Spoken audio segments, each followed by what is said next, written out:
Hello bachcho, let's see this question. So the question says a block of mass 4 kg is kept on ground. The coefficient of friction between the block and the ground is 0.80.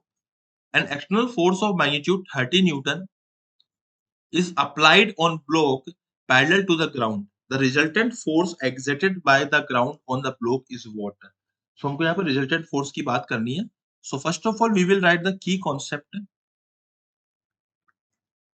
What is the key concept that will be used here in this question, है ना? So यहाँ पे बात हो रही है कि हमारा जो है ना, जो हमारा यहाँ पे जो फोर्स लगेगा फ्रिक्शन, उसकी मैक्सिमम वैल्यू जो आती है वो आती है mu into normal and it is also known as limiting friction. And friction kinetic की वैल्यू जो आती है अगर फ्रिक्शन मूव कर रहा है, अगर बॉडी मूव कर रही है तो वो आएगी mu into normal. Basically mu S and mu के अलग-अलग होते हैं बट यहाँ पे एक ही बोला है तो हमने एक ही मानेंगे.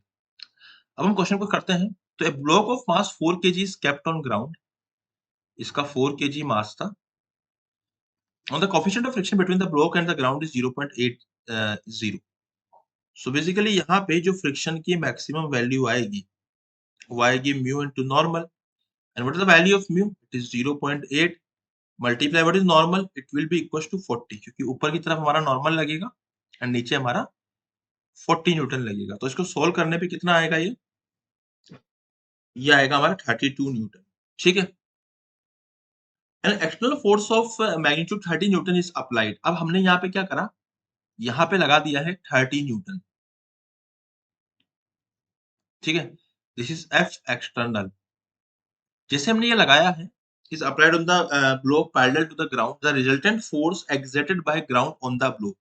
तो चलिए अब हम देखते हैं कि ब्लॉक किस तरीके से फोर्स लगा, ग्राउंड किस तरीके से ब्लॉक पे फोर्स लगाएगा.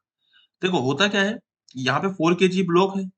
अब ग्राउंड इस पे दो फोर्स लगा रहा है. एक तो लगाएगा ब्लॉक इसके ऊपर नॉर्मल फोर्स जिसकी वैल्यू आ रही है 40 न्यूटन. ठीक है. एक जब ये ग्राउंड पे इस ब्लॉक पे जब 30 न्यूटन लगेगा तो ब्लॉक इसको रोकने के लिए यहाँ फ्रिक्शन लगाएगा एंड इस फ्रिक्शन की जो वैल्यू आएगी it will be equal to, देखो मैक्सिमम वैल्यू 30 न्यूटन थी, 32 न्यूटन थी, लेकिन रिक्वायरमेंट कितनी थी? 30 न्यूटन. तो इसका मतलब फ्रिक्शन लगेगा कितना?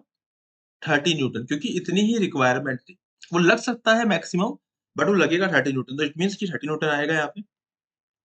तो net contact force by the ground on the block is equals to n square plus friction square.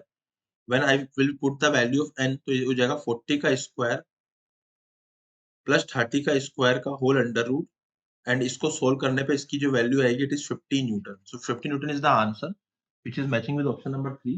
I hope you understood it well. Best of luck.